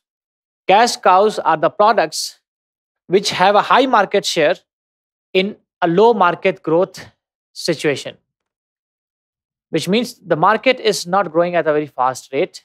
It is stable or sometimes stagnant, but your product has a high market share. Whether you would be required to put more money in such products, which are cash cows, high market share, low market growth. The answer is no. You should be putting some money into marketing here. However, since this market is not growing at a fast pace and you already have a good market share, probably it makes sense to not put more money here. Then we move to the products which have both high market share and they exist in high market growth situation. These are called stars. And these are the products which consume a lot of cash and generate a lot of cash. It makes sense to invest in stars. If you are investing in stars, you're doing so because you have a high market share, but the market growth is also high. Therefore, you need to be capturing more market, or you need to be investing only to maintain your market share. Gradually, what happens is all stars will become cash cows. All stars will become cash cows because high market growths will gradually moderate and then they will come down. So you should be investing in your stars. Now, the last category is those of question marks. The products which have low market share and high market growth. Why are they called question marks? Because now you need to take a call depending on what are your business objectives, depending on what exactly is this product. Do you think it has a future? It has a market share which is less. However, the growth is high, which means you need to be putting in cash. You need to be putting in more cash if you have to increase your market share. If you think you have a winner product, the product is a winner, if you're very convinced, you may put money into this. You may be you're allowed to invest cash in this. However, if you think your product is no different from your competitors' products, at least the consumers will not be able to deem your product as unique, it makes sense to divest it, as in not focus on those products. If you have many products which are question marks, select the few which you think are good bets and invest there. So I think this is a very structured, a very nice matrix which tells you If you have $100 and you have 8 products, how should you be distributing your dollars into to these products? Which one should you be promoting more than the others? And this is something which is, like I've said, used extensively by consultants. Now we have another interesting model from Porter. It's called the 5 forces model. Now, what do you think impacts your competitiveness in the market? It might be your suppliers. You have your suppliers. Suppliers suddenly increase their prices. What will happen? Your cost of inputs will increase, and finally you will have to increase the price of your product, which means your price competitiveness will come down. The second set of people who impact your customers, your business, is your customers. What do you think are the options in front of the customers? Are you offering something which is unique and on which the customer do not have a lot of choice? The third aspect is how easy it is for the newcomers to enter your market. Is it that anyone who wants to start a business with some money, with some capital, is able to produce something which will become a competitor to your product? Another aspect is your substitutability. How many substitutes does your product have? If your product has a lot of substitutes, you exist in a very competitive market. The fifth aspect is, in general, what is the competitive rivalry? How many competitors are there? How much marketing are they doing right now? So all these put together in a very structured manner form this 5 forces model. So you have new entrants, you have suppliers, you have substitutes, buyers, and industry competitors. In the opinion of Porter, these are the 5 forces which determine how successful your business is. Now, let's talk about new entrants. What do you think will prevent a newcomer from entering your business? Which means, what will keep the entry barrier really high? You do not want to get into a business where entry barriers are really less. So, if the entry barriers are really high, which means if what you are producing, let's say you are producing cement. Not anyone who wants to do business in cement, to make cement, will be able to make cement. It requires huge investment. It requires some proprietary technology. Therefore, we can say the barriers to entry are high there. However, if we talk about, let's say, a coaching institute, anyone who truly believes, and most people believe so, believe so, I think, can start a coaching institute. All you need to do is take a building on rent and start doing some marketing. So barriers to entry are low there, right? So which means threat of new entrants are always there. A business should always build barriers to entry. There are certain good ways to do this. First is you build a very strong brand image. You are the brand in your segment. You will always be the first choice. Second is you have patents in your name. You have some proprietary technology which others can't use. And it is required to use it to do business in what you do. Or you are into a business which requires, like I said, huge investment. That might also be. Or maybe it is to do with the government's policies. You have the license from the government, while others may not find it so easy to do it. So barriers to entry are expected to be built around a business which is expected to be successful. The second type of force is that of suppliers. What is the bargaining power of suppliers? Is it that you require certain inputs which are being supplied by just 2 to 3 vendors? If that is the case, then the chances of you being forced to increase the price that you are paying to the vendors are high. which means you cannot have a model which is based on low costs. You cannot have a low cost business model. It will always be a threat to you. So supplier concentration is extremely important. Most big businesses, manufacturing setups, will not like to depend on just one or two suppliers. So they diversify their procurement. That is the second type of force in the market. The third is that of substitutes, which simply means how easy it is for your customer, for your consumer, to not buy your product, buy something else, and yet fulfill the same requirement. Which means the consumer is not even buying this type of product, and yet she is fulfilling the need. If you think it is very easy, if you think there are a lot of substitutes, and if you think switching costs are low, which means consumer at least can switch without worrying about additional costs, then you are not in a very good business. The consumer will be shifting as soon as you increase your price. Even if all the people, all the competitors together decide to increase the price, the consumer may still move to some other category of products and still satisfy the same needs.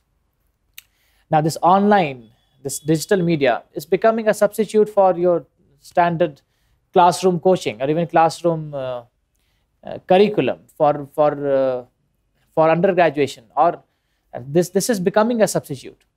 And gradually, let's say if we talk about 10 years from now, who knows, all the B schools have a very standard online module to offer.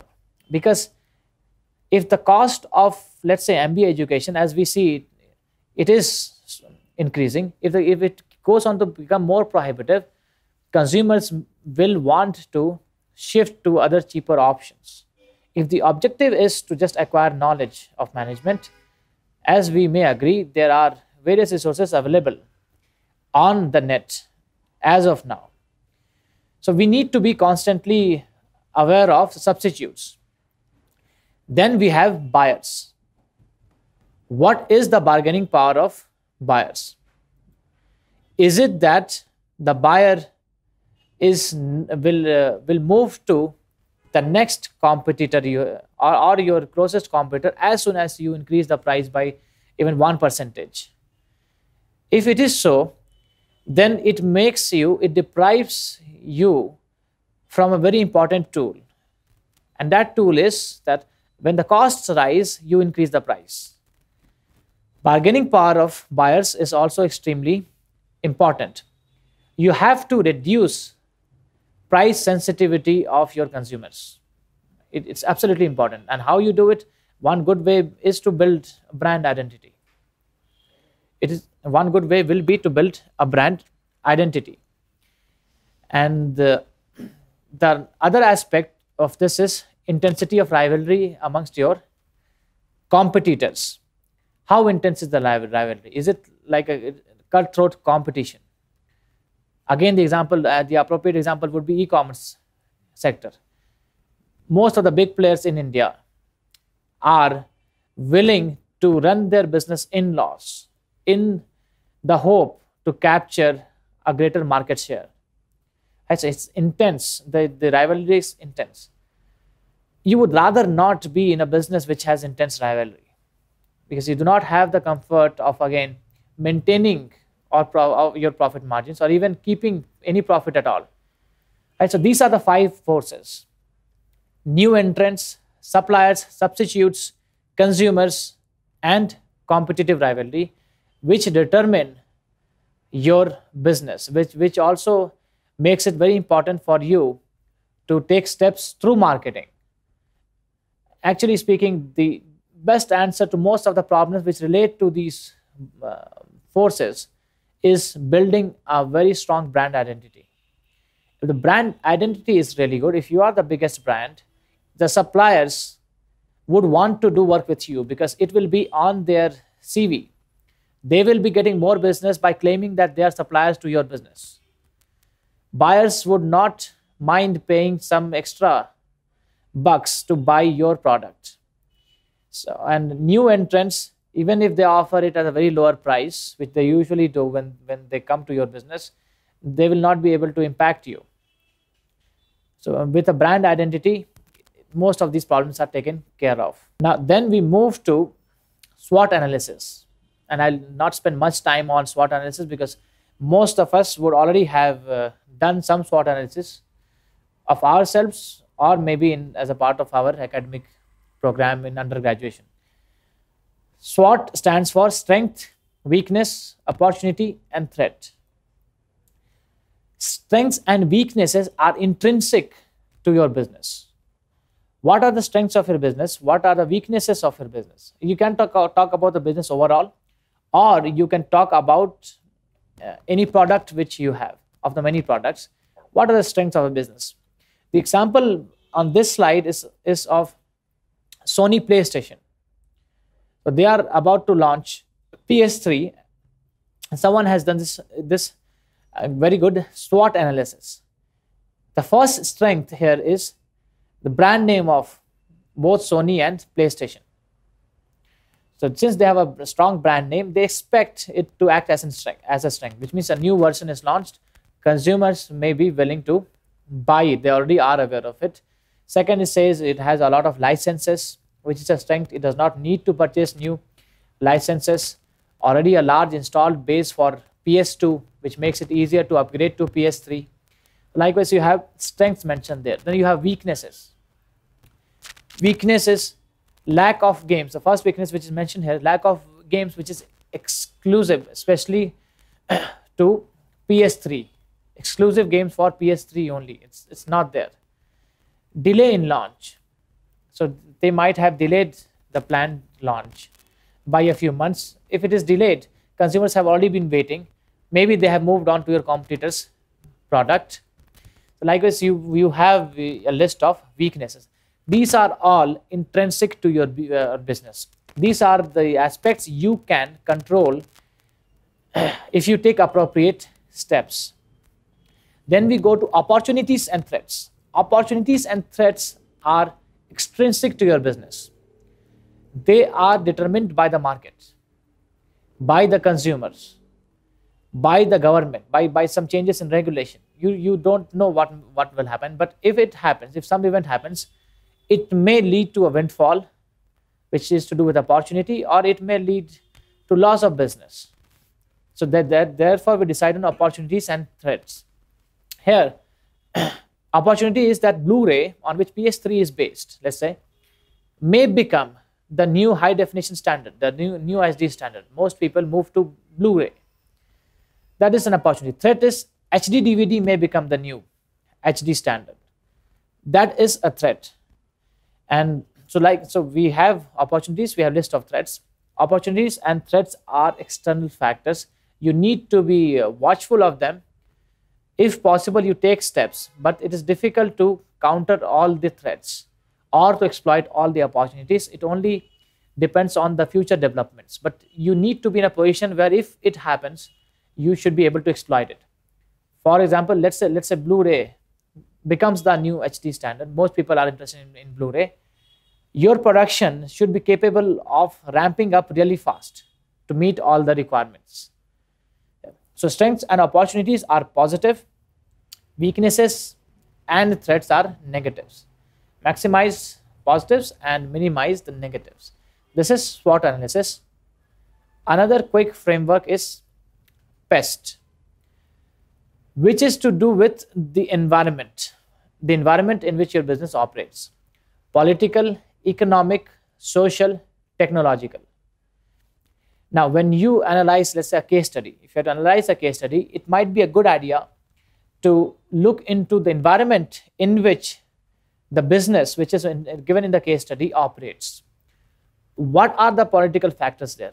Are there any regulations which prevent the business from expanding or making more profits? Is it that the taxation policies are very stringent? Is it that labor laws are not appropriate? These will all fall under political factors. Then you have economic factors. In general, as we may appreciate, if the GDP grows at 8 to 10%, most businesses will do good. Most businesses.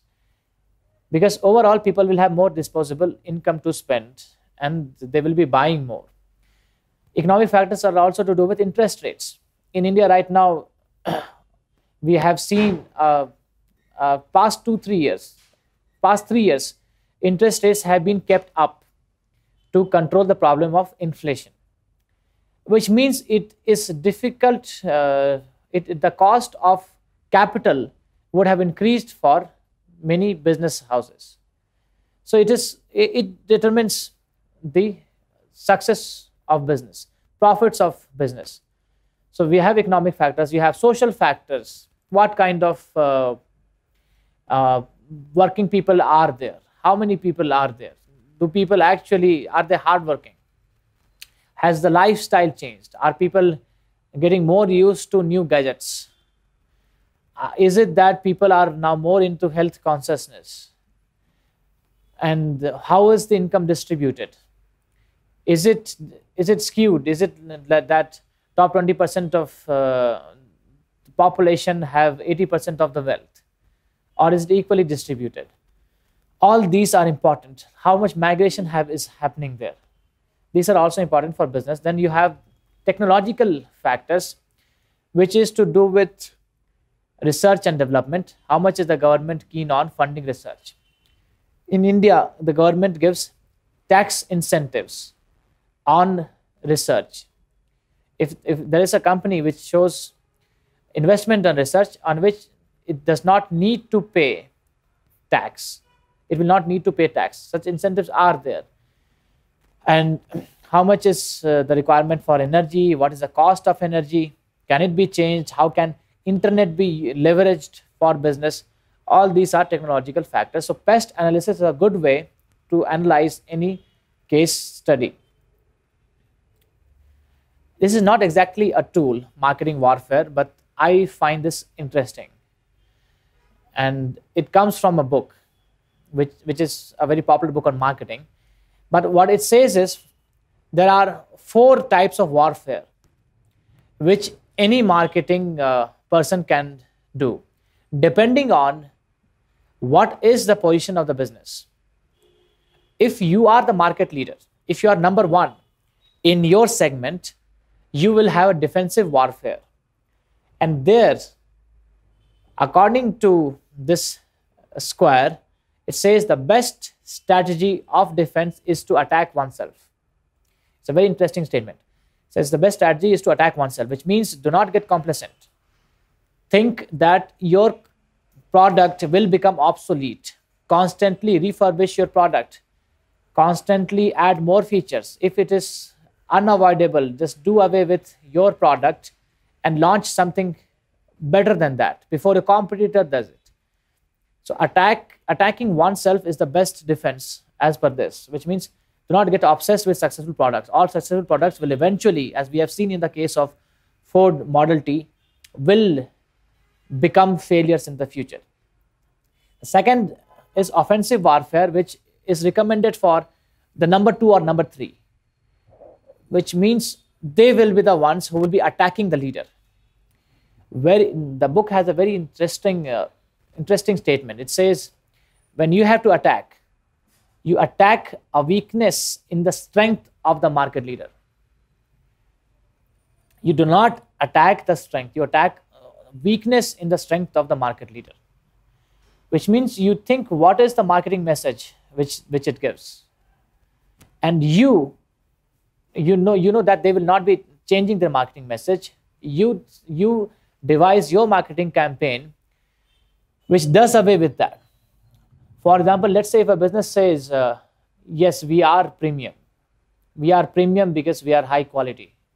We have the best quality and therefore it is something like this. You know that they associate themselves with this. You attack that with a campaign which says, we are the best quality, yet we come cheap. Then it would be attacking because the leader will have to change its entire positioning, the entire message to compete with you. And most likely the leaders would not like to change immediately. That's the offensive warfare. Then you have flanking warfare, which is for new players, which means you go to uncontested areas. You just don't target the army which is there, the huge army there. You just go to flanks and then take whatever you can from there.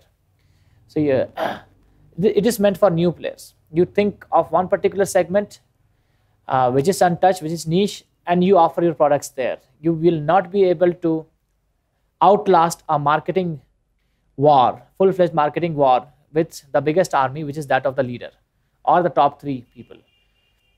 The last one is guerrilla warfare, which means you're not new, but you are small.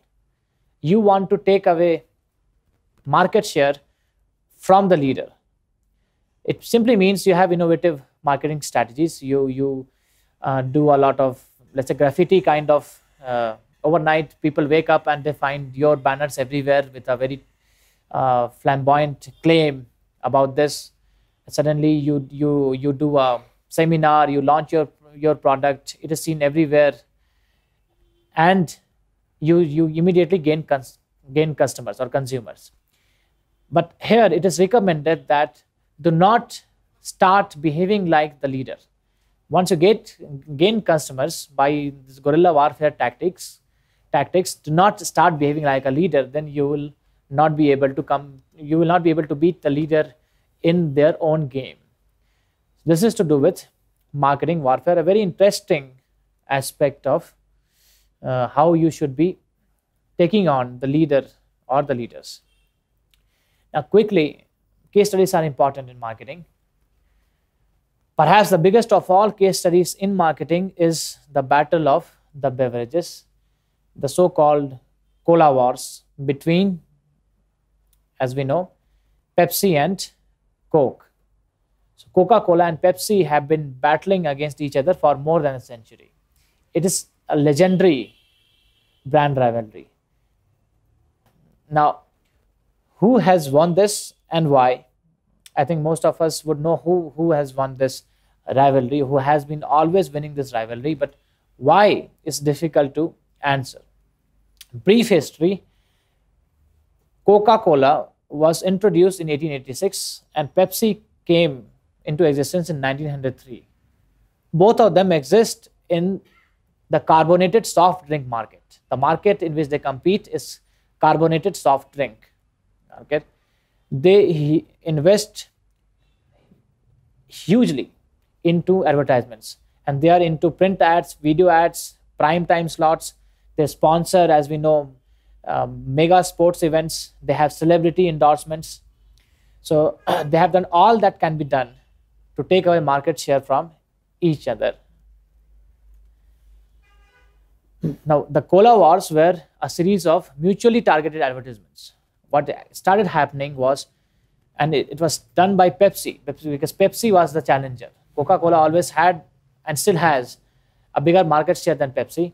It would target the ads of Coca-Cola, especially on television. In the 1960s onwards, television ads became very popular. So it would target those ads, and Coca-Cola started responding. The rivalry kept on becoming more intense. Pepsi started, and it still continues to conduct, the so-called taste challenge. So what is this taste challenge? A customer is blindfolded in a shopping mall. He's not charged for it. He's asked to take a sip from 2 glasses. One has Pepsi, the other has Coke, and he's asked which one has a better taste. Now, Pepsi had shown that conclusively over the years, consumers, those who participate in taste challenge, they decide in favor of Pepsi. They feel taste of Pepsi is better. And of course, the implied message is that why don't you consume what everyone believes to have a better taste? There's some controversy around it because research has shown that when you take just one sip from 2 beverages, you will like the beverage which is sweeter in taste. Even if you do not like things which are sweet, you will like the beverage which is sweeter in taste. But that criticism apart, this is something which Pepsi has been using successfully to target Coke. Now, Coca-Cola, as we notice in advertisement, focuses on wholesomeness. It targets the entire family, the family coming together and good things happening. Everyone is happy in the family. So it is a family-friendly kind of campaign, which it has been running. While Pepsi focuses on the younger generation. It has ads which are rebellious in their message. No, I'm young and I can do everything, and therefore, for some mysterious reason, I need to drink Pepsi to do that kind of message. And the two have, both of them have their own share of successful marketing campaigns. They hire a lot of celebrities for brand endorsement, to the extent that most people now fail to differentiate or fail to associate a celebrity with one of these brands. Frankly, if in many surveys consumers say that it doesn't matter to them whether this leading actor or actress drinks Pepsi or Coke or both. War has now also moved on to social media, and in social media, Coke is a clear leader. Coke has more following. Its page is more active than that of Pepsi, which is surprising considering that Pepsi prides itself to be the choice of the younger generation, which are more into social media. Now, this is the global market share, overall market share, and this is a 2-year-old figure, but Coca-Cola had 42% market share, while PepsiCo had 31% market share. Annual revenue-wise, PepsiCo has more, 57 billion, while Coca-Cola has 35 billion. It has to do with the fact that Pepsi has a lot more products than Coca-Cola. Ad spending-wise, Coca-Cola spends $2 billion, while Pepsi spends around $1.1 billion every year. So Coca-Cola is spending twice as much as Pepsi to have a bigger market share than Pepsi. If we come to India, which product has which carbonated drink has the highest market share in India? It is not Coke, it is not Pepsi. In carbonated drink, it is Thumbs Up, which comes at the top. And in a case of, in one example of weird decision making, Parle, the company in India, had sold off Thumbs Up to Coca-Cola long back. The fact is that in India, consumers find the taste of Thumbs Up better than both Coke and Pepsi. So it becomes an example of a product sold too early, or a product that should not have been sold being sold. So this is the case in India. In India too, Coca-Cola is a clear market leader. The other important case study, which is from India, is that of the detergent wars. In India, detergents were associated with HLL, Hindustan Lever Limited. It was the undisputed leader in this space.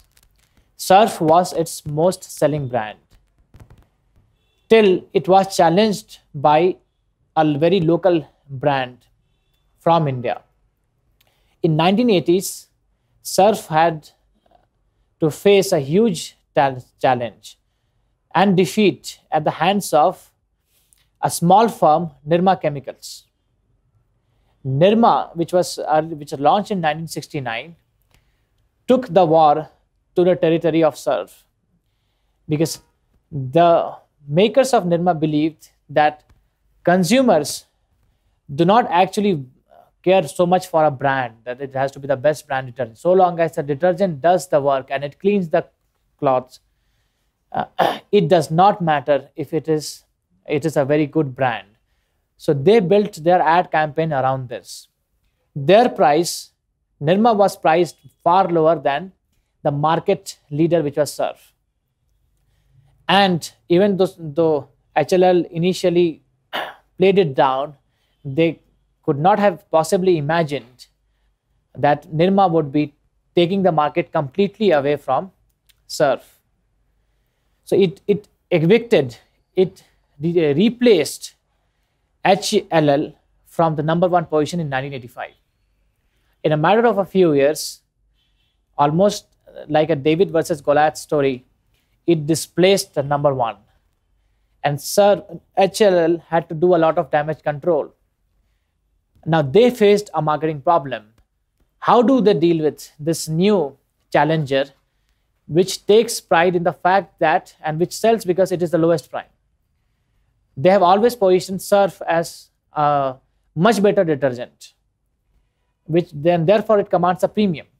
Again, a case where the challenger attacked a weakness in the strength. HLL believes Surf will sell forever because people clearly see it is much superior than other competitors. So to tackle Nirma now, HLL had 2 choices. One was to reduce the price of Surf itself, but they did not do it. They went for the second option, which was to launch another variant which would take on Nirma, which would be priced very close to Nirma. And therefore, HLL launched the lower priced Wheel as well as Rin detergent powders. They were being targeted at different market segments. This gradually helped HLL regain its market share.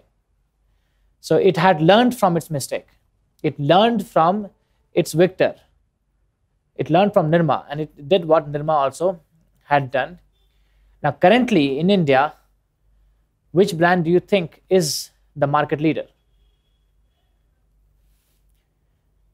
It is not Surf, it is not Nirma. In 2000, Wheel anyway had surpassed Nirma.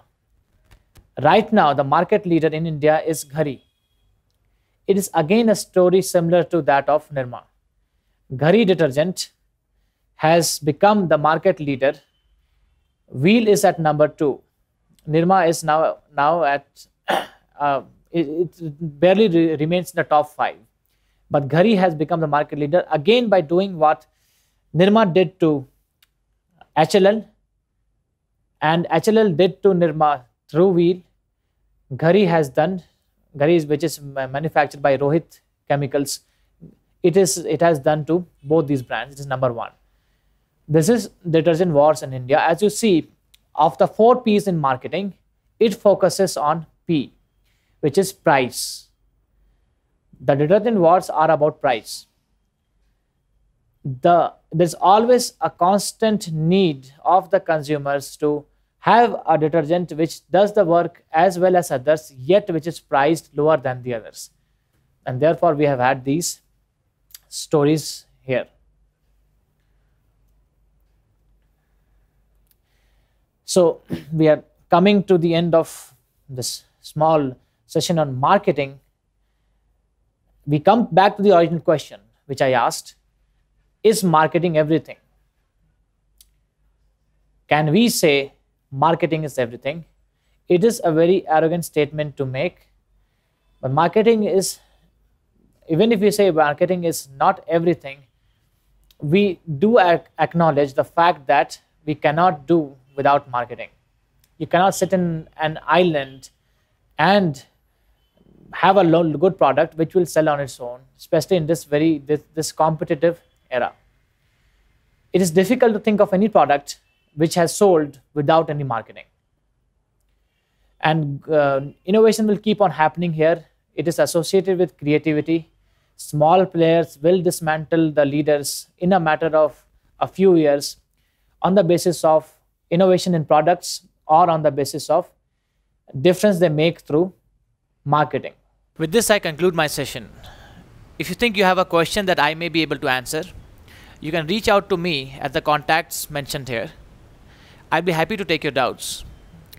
And I'll be see you again in some other session on MBA or on current affairs very shortly. Thank you.